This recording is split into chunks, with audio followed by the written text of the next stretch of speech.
voudrais juste demander comment est né, parce qu'on voit bien que le projet du film initial n'est pas... Enfin, le film, sans doute que le réalisateur avait en tête au départ, n'est bien sûr pas le même que ce que ça a donné maintenant. D'abord, de quand est-ce qu'il date, ce film? Alors, oui, c'est bien que tu parles du réalisateur, il s'appelle Pepe Tobal, et je voulais le remercier.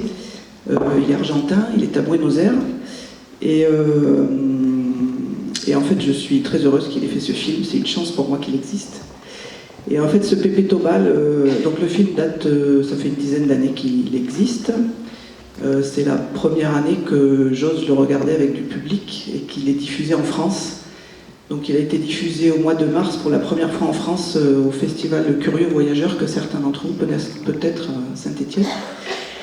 Et en fait, Pepe Tobal, je l'ai rencontré une première fois. Donc c'est un réalisateur argentin qui fait des documentaires, beaucoup sur l'Argentine. Et il avait fait un film sur la route 40. Donc la route 40, elle fait 5000 km du nord au sud de l'Argentine, de la Bolivie jusqu'à la Terre de Feu, au pied de la cordillère des Andes. Et en fait, il était parti avec une chanteuse et un petit groupe de musique. Et son idée, c'était de s'arrêter dans plein de lieux tout le long de cette route 40. Et grâce à la musique et au chant, d'entrer en relation avec des populations qui sont très rurales pour filmer la diversité d'un même pays en termes de paysages, de culture, de langue aussi, d'ethnie locale, etc. Et pendant ce documentaire, ce tournage sur la route 40, il est arrivé à l'Estancia Ménélique où j'étais, avec donc Laura, l'aînée, et Julia, qui est tout bébé, qu'on voit sur les images, et qui faisait son premier voyage, qui avait 3 mois. Et donc, on fait partie de ce documentaire sur la route 40. Et en fait, un an après, Manuel est décédé. Et en fait, Pepe Tobal l'a appris par hasard à une terrasse de café à Buenos Aires. On lui a dit Manuel est décédé, et il s'était attaché à l'histoire, à la famille. Enfin, il était resté que 3 jours de tournage, mais on avait créé des liens forts. Et quand lui parle du film, il dit c'est pas moi qui l'ai réalisé, c'est l'histoire qui m'a réalisé. Et voilà, l'idée est née de. Il s'est dit je peux pas m'arrêter là, et donc il a eu l'idée de faire ce sujet en utilisant des images. On voit Manuel vivant de l'ancien tournage et des nouvelles images, dont celles qui ont été tournées en France. Qui ont été tournées bien plus tard alors Oui, bien plus tard, 2 ans plus tard. Ah, 2 ans, oui. D'accord. Parce qu'effectivement, oui, Julia, qui avait 3 mois dans le premier film, avait 1 an et demi quand son papa est décédé, donc 2 ou 3 ans plus tard, oui. D'accord. Bon, ça va? Ça va, super. Je sais que... Je ne pleure plus. Bah oui. Donc ça remonte, cette histoire remonte à quelle année? Alors, il est décédé en 2012, donc ça fait... c'est la 13e année. Ça fait... On a su de quoi? Infarctus. Ouais. Et moi, j'étais en France, et oui. Vous avez compris, c'est le voisin qui l'a trouvé, oui. Bien sûr. Et les gens que l'on voit, ce sont des voisins? Est-ce qu'il y a de la famille là-dedans? Alors, il y a 0 famille dans les personnages qui apparaissent dans le film. Ce sont tous des voisins, mais il faut savoir que voisin, le premier est à 15 km. Il y en a un qu'on voit qui est à 200 km, celui qui est français. Il y en a un qui a un accent français, je ne sais pas si vous avez reconnu. Et les autres sont à 40 km, 30 km. En fait, le principe, c'est que c'est des estancias, donc des grandes propriétés. L'Estancia Ménélique où j'étais fait 10 000 hectares, c'est-à-dire 10 km sur 10 km, c'est la surface de Paris intramuros, avec 400 vaches, 100 chevaux et un gaucho qui gère le bétail. Enfin, ça appartient à des gens qui sont là une partie de l'année. Et puis l'Estancia voisine fait 40 000 hectares, l'autre 20 000, donc c'est des propriétés gigantesques. Il y a Benetton qui a, je crois, plus de 80 000 hectares, et qui a carrément installé un village à l'intérieur pour l'élevage de moutons et la laine, en fait, pour la fabrication des pulls et des tons. C'est vrai qu'on voit des scènes de la vie rurale. Oui. On en a un petit peu discuté juste avant. C'est vrai que nous, il y avait une scène qui nous a troublés, bien sûr, qui nous a posé question. On s'est dit, qu'est-ce qu'il faut faire avec ça? C'est cette fameuse scène où il tue un mouton. Oui. Et du coup, c'est pour nous, c'est vrai que c'est très violent. Et je crois que je vais inviter quelqu'un d'autre pour nous parler peut-être. Je ne sais pas si on avait une deuxième chaise, mais ce serait peut-être bien de... Excusez-moi, je ne sais pas prévu, mais est-ce qu'il y a une jeune fille qui voudrait peut-être témoigner là-dessus? Parce que nous, En tout cas pour moi ça a été difficile, j'ai vu que j'ai quelques voisins qui ont fermé les yeux. Il y a une petite fille, enfin une jeune fille qui s'appelle Laura, je crois, qui était par là et qui devrait nous accompagner peut-être, qu'on va applaudir parce qu'elle était tout bébé dans le film.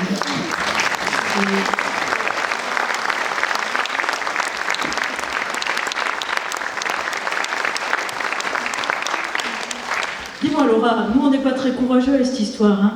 Enfin moi en tout cas. Hein. Et toi, t'es tout bébé, t'es devant là?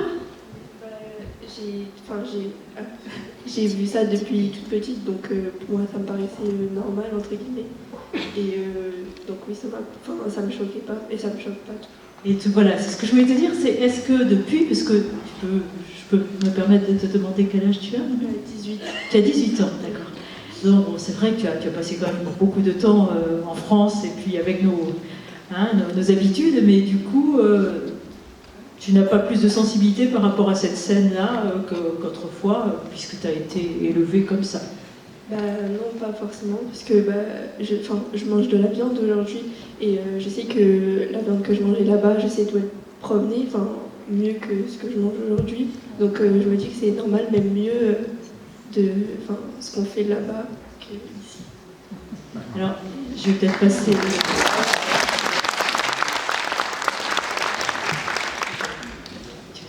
Non, et je dis que l'agneau de Patagonie est le meilleur du monde. Donc je vous invite à aller en Patagonie goûter l'agneau, mais les Argentins disent que c'est le meilleur agneau du monde qui est chez eux. Et du coup, il y a eu cet événement qui est tragique, qui a changé bien sûr votre vie. Quel est le rapport aujourd'hui, puisque à la fin du film, il y a beaucoup de questionnements sur un ajustement maintenant à trouver dans ta vie, de nouveaux repères, pour les enfants, pour tout le monde. Comment est-ce que aujourd'hui vous avez construit là-dessus? Eh bien aujourd'hui, le lien avec la Patagonie existe toujours. Alors pendant quasiment 10 ans, je passais 6 mois en Patagonie, 6 mois en France, en promenant mes bébés à droite à gauche et ma petite entreprise aussi, à droite à gauche, d'un côté de l'autre de l'Atlantique. Alors maintenant, on continue d'aller en Argentine, en Patagonie, dès qu'on peut. Alors dès qu'on peut, c'est financièrement, parce que le voyage à 3, il ne s'est pas donné. C'est aussi en termes d'agenda, parce que vu les distances, on ne peut pas y aller passer un week-end. Donc évidemment, à chaque fois, c'est au moins un mois de voyage, dans lesquels, alors pendant la période où on y allait 6 mois, étant donné les saisons hiver-été, hémisphère sud, c'était impossible d'y aller quand c'était l'hiver là-bas, et qui sont le juillet-août de chez nous, les vacances scolaires. Donc je partais généralement au mois d'octobre-novembre jusqu'au mois de mai, c'est-à-dire toute l'année scolaire. Donc j'ai fait l'école, toute la petite primaire, début de la 6e, etc., toute seule, à distance, quoi. Je demandais avant de partir aux maîtresses, aux profs, ce qu'elles étaient censées savoir au retour.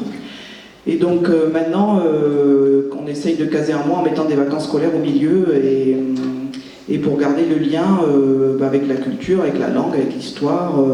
Voilà, il y a des cousins-cousines beaucoup plus nombreux en Argentine qu'en France, mais vu les distances, tout le monde est éloigné de 500 km, 1000 km, donc il y a une partie de la famille qu'on voit régulièrement, chaque fois qu'on fait un voyage, on fait une escale chez eux. Et puis voilà, puis depuis, moi j'ai... on continue à garder ce lien, et puis moi j'avais en tête, depuis le décès de Manuel, d'avoir une espèce une trace ou un objet pour les filles, et j'ai mis 12 ans à accoucher de ce projet, mais il est enfin sorti. J'ai sorti un livre, Enfance en Patagonie, où j'ai rassemblé des images de cette période pour les filles et pour moi évidemment, des textes, et ce que je dis pas dans le livre, mais qui est en fait une des raisons aussi pourquoi j'avais ce projet de livre, c'est que quand Manuel est décédé, on n'a pas eu le temps de faire une reconnaissance paternelle des filles, donc elles n'ont pas de papa sur leur papier d'identité, il n'existe nulle part. Et je suis en contact depuis 12 ans avec un avocat là-bas, donc je ne sais pas si un jour nous arriverons par les tests ADN, etc., à faire cette reconnaissance. Ça finira par arriver, mais du coup en attendant, c'est moi qui ai fait mon propre livret de famille et qui ai fini par faire un livre pour avoir une version...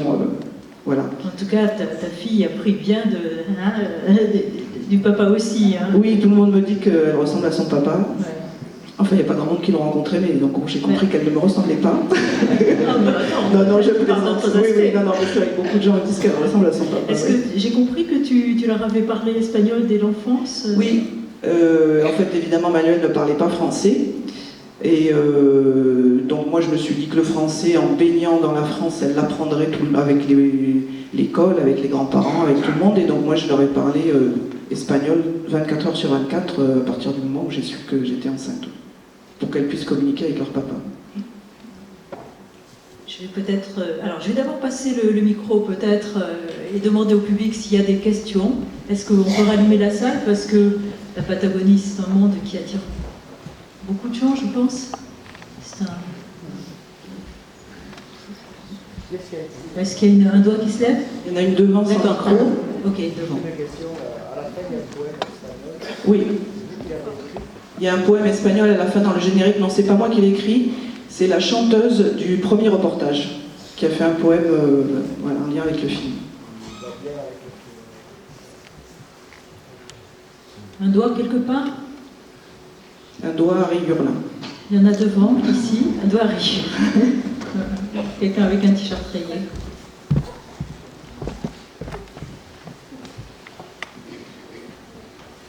Oui, dans le film, moi j'avais cru que les gens ils habitaient ensemble, parce qu'on les voit très souvent ensemble. Oui, mais non. Non. Non. Ils sont un. Ils sont tout seuls. Oui. Tout seuls. En fait, le principe, alors avant, la Patagonie, en fait, ça a été une terre d'élevage de moutons. C'est les Écossais qui ont amené des moutons en Patagonie. Et le territoire, quand les Espagnols sont arrivés en Amérique du Sud et en Argentine, ils ont d'abord occupé les terres du Nord qui sont plus clémentes au niveau climat et plus accueillantes. Et la Patagonie, pendant longtemps, il y avait des Indiens qui habitaient, mais ce n'était pas du tout exploité. Et à un moment donné, ils ont compris que c'était une terre de pâturage qui pouvait être utilisée, donc ça a été découpé. Et quand on regarde une carte des propriétés de la Patagonie, c'est des grands rectangles, ils ont découpé ça comme ça, et ils ont distribué à des Européens. Et on a appelé ça l'or blanc de la Patagonie. Il y a une période où il y avait des élevages immenses de moutons pour la laine. Et à un moment donné, donc à cette époque-là, les estancias étaient florissantes, il y avait des familles qui habitaient, il y avait des écoles partagées, il y avait beaucoup de saisonniers aussi qui passaient d'estancia en estancia pour les travaux du bétail. Et puis à un moment donné, le cours de la laine a chuté, donc les élevages de moutons avaient moins de sens, donc ils ont beaucoup réduit l'élevage de moutons. Ils gardent maintenant pour de la viande, en fait, pour la consommation, mais très peu pour la laine. Et ils ont basculé sur de l'élevage vache pour la viande, qui est aussi plus facile à élever que le mouton parce qu'il n'y a pas de tonte, il y a moins de risque d'attaque de pumas. Donc c'est beaucoup plus facile de s'occuper des vaches que des brebis. Et du coup, évidemment, il y a eu moins besoin de main-d'œuvre, quoi. Donc les terrains se sont un peu dépeuplés. Il y a des estancias complètement abandonnées qui ne sont plus du tout habitées. Il y en a certaines qui se sont converties au tourisme, qui font un mix hébergement-élevage, ou alors qui font 100% de tourisme dans des lieux époustouflants de paysages. Ils font de la randonnée à cheval, ils font de l'accueil, hébergement. Et donc c'est vrai que celles qui font de l'élevage, il n'y a plus les besoins qu'il y avait avant. Donc il y a souvent un seul gaucho qui est là à l'année. Donc il s'occupe de tout, un bétail, clôture, naissance, etc. Et de temps en temps, il y a des périodes de forte activité quand il faut rassembler tous les animaux pendant 2-3 jours pour les marquer, les vacciner. Donc là, ils s'entraident et entre voisins, ils se retrouvent à plusieurs. Mais c'est quand même assez exceptionnel qu'il y ait autant de monde. Voilà, là ça devait être pour le tournage, ou parce que... voilà, mais les gens sont seuls, très très seuls. Ouais. Et ils communiquent par radio, là, ils s'appellent de temps en temps. Ah oui, devant eux. Les protagonistes qu'on voit, qui sont déjà d'un certain âge, surtout depuis le décès de Manuel, Oui. est-ce qu'ils ont continué à être gauchos? Est-ce qu'ils sont encore vivants? Est-ce qu'il y aura quelqu'un qui reprendra après les salles? Alors, je redis la question pour le fond de la salle. Les personnes qu'on voit dans le film sont d'un certain âge, et donc la question c'est de savoir s'il y a de la relève et s'il y a des gens qui continuent. Je vais dire globalement non. Manuel, quand il est décédé, il y a eu des gauchos qui se sont succédés, mais alors lui il était assez polyvalent, il s'occupait des touristes, des clôtures, de beaucoup de choses, de l'entretien des maisons, etc. Et après, ils n'ont pas retrouvé de gens qui aient envie de faire tout ça, donc ça a été un peu, ils ont abandonné la partie touristique, en fait, il n'y a plus du tout d'accueil de visiteurs. Et puis, c'est vrai que dans les autres estancias voisines, il y a une dame âgée qu'on voit là, qui a 84 ans maintenant avec son fils. Eux, pareil, ils sont beaucoup au village, ils ont réduit l'élevage de vaches, donc il y a peu de relève. Alors depuis toutes ces années, il y a quand même... là, l'estancia est située à 300 km du premier village, et toute l'époque où j'y allais, 300 km de piste. Donc on met 4 heures pour aller faire ses courses, et donc évidemment, il ne faut rien oublier, et on revient le lendemain, parce que les courses, c'est aussi la banque, le mécano, on fait tout ce qu'on a à faire en ville, quoi. Donc maintenant, il y a de plus en plus de zones goudronnées, donc c'est plus facile de circuler. Il y a même Internet par satellite, donc je reçois des messages WhatsApp de Gaucho, alors un truc qui semblait de la science-fiction il y a 10 ans. Mais donc ils ont accès à des choses un peu plus confortables, on va dire. Mais c'est vrai que c'est des métiers très difficiles, quoi, hein, d'être seul. Il y a une immense solitude et tout le temps en prise avec les éléments naturels qui sont pas les plus confortables dans ces coins du monde. Et du coup, Laura, quand tu étais là-bas, tu n'avais pas de petites copines de ton âge ou d'amis de ton âge? C'était difficile? Non, j'avais que ma sœur du coup. Il n'y avait aucun autre enfant, enfin sauf au village. Mais sinon... Est-ce qu'il y a peut-être encore une question? Voilà, là-haut. Enfin, je sais pas, j'ai vu une dame qui levait le doigt. Il y en a à plusieurs endroits. D'accord. Est-ce qu'on doit comprendre donc que les gauchos ne sont ni propriétaires des propriétaires ni des animaux? Non, ils ne sont pas propriétaires, ils sont employés par des propriétaires d'estancia. Alors, quelquefois, c'est des familles, ils sont propriétaires familialement, quoi. Le cas de Manuel, lui, il est employé c'était un groupe de différents actionnaires de Buenos Aires qui ont racheté des terres en Patagonie pour faire un tourisme, on va dire de l'écotourisme un peu avant l'heure, où ils ont fait tout un tas d'études et prélèvements sur la flore, la faune, etc. pour faire un tourisme tout, quoi, qui préservait l'environnement. Mais ça appartenait à un groupe voilà, de plusieurs actionnaires de Buenos Aires. Et c'est le cas de... Oui, c'est souvent des patrons ou des familles qui ne sont pas forcément sur place, enfin, ou qui viennent quand il y a des événements de rassemblement de pétales ou d'activités un peu plus intenses, quoi, et qui ne sont pas là tout le temps. Donc ils sont employés, ouais, la plupart.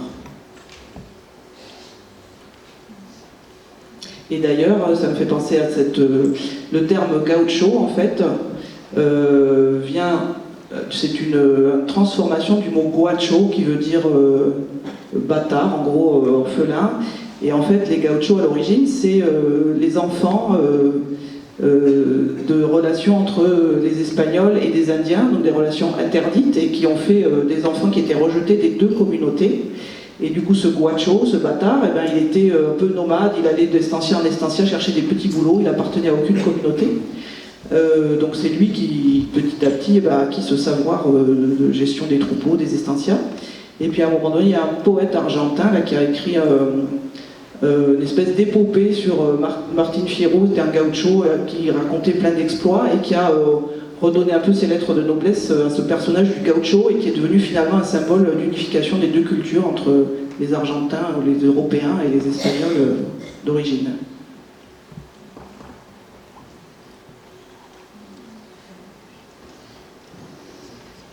T'as plus de questions dans la salle?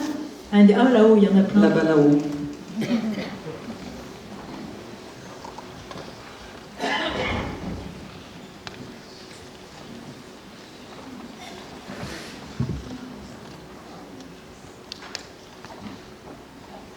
Donc, je voudrais savoir s'il reste encore des Indiens. Alors, il y avait plein d'ethnies différentes selon les régions, là.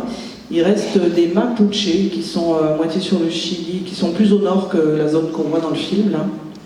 Mais il y avait plusieurs groupes ethniques, évidemment, parce que c'est immense, la Patagonie. Et le nom de Patagonie, en fait, vient de pata, le pied, Patagone, les gros pieds. Parce qu'en fait, quand Magellan est arrivé en Patagonie, il est arrivé en hiver, et dans la neige, ils ont vu des traces énormes d'empreintes de pas. Et en fait, c'est les Indiens Tehuelche qui peuplaient cette zone à l'époque, qui étaient des Indiens assez grands, et qui en plus s'entouraient les pieds de peaux de bêtes en hiver pour se protéger du froid, et qui du coup faisaient des empreintes de géants dans la neige. Qu'est-il arrivé alors finalement ces Indiens? Massacrés. Parce qu'alors les Indiens avaient compris que les moutons étaient plus faciles à attraper que les guanacos, donc ils allaient attraper des moutons pour se nourrir. Et il y a eu à un moment donné une chasse à l'Indien, il fallait ramener des oreilles d'Indiens, ils ont été... voilà. Ceux de Terre de Feu, ils sont... Alors la Terre de Feu s'appelle la Terre de Feu parce qu'en fait c'est tout un tas de fjords, de canaux, et les Indiens Terre de Feu étaient dans des petites embarcations pour les pêcher, et ils allumaient des feux sur leur canoë, et donc c'est la Terre de Feu parce qu'on voyait ces petits foyers sur l'eau.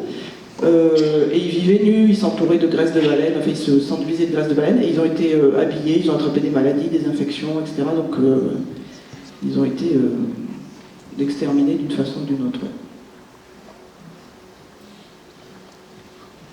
Question en bas. Oui. La vie dans ces estancias dépend carrément du village, non? Parce qu'on a l'impression qu'il n'y a pas de bois qui coûte, qu'il n'y a pas de... que la terre est bâtie que ça. Ils ont des potagers pour se nourrir. Alors, la vie des estancias, donc ils ont la viande à disposition, vous avez compris. Ils ont souvent un petit potager où ils cultivent des salades, des carottes sous une petite serre, en fait, parce qu'il y a tellement de vent et que tout ça envole, la terre n'est pas très favorable. Donc ils cultivent souvent un petit potager, et puis sinon, effectivement, ils font des courses au village. Il n'y a pas d'électricité, donc évidemment pas de frigo. Donc ils ont des légumes rustiques, on va dire potirons, pommes de terre, carottes, oignons, des trucs qui conservent dans des coffres en bois qui n'ont pas besoin d'être au frais forcément. Et puis quelques boîtes de conserve, ils ont des œufs avec les poules, enfin voilà, ils se nourrissent comme ça, mais effectivement après ils vont chercher des provisions au village, et donc l'hiver ils vont faire des courses au mois de mai, et ils savent que jusqu'au mois d'octobre ils ne peuvent plus aller faire de courses. Donc il faut être autonome. Je me pose une question sur le béret. Est-ce qu'il y a un lien avec le Pays Basque espagnol? Tout à fait. Pays Basque, français, espagnol, le béret, les espadrilles, la pâte de coin avec le fromage, qui est un plat militaire en Argentine et qui est un plat qui est une association qui vient du Pays Basque. Il y a beaucoup de Basques, d'Aveyronais aussi, qui sont partis en Argentine. Merci beaucoup. Il va falloir malheureusement que l'on se quitte. J'ai peut-être juste une dernière question pour toi, Laura. Je sais que maintenant je crois que tu es à l'université. Hein? Est-ce que par la suite, tu envisages de partir vivre là-bas? Peut-être une année, du coup je fais du droit, peut-être une année de droit à Buenos Aires. En tout cas, j'aimerais bien y retourner. Bon, super projet alors. On va vous remercier infiniment toutes les deux, particulièrement Christine.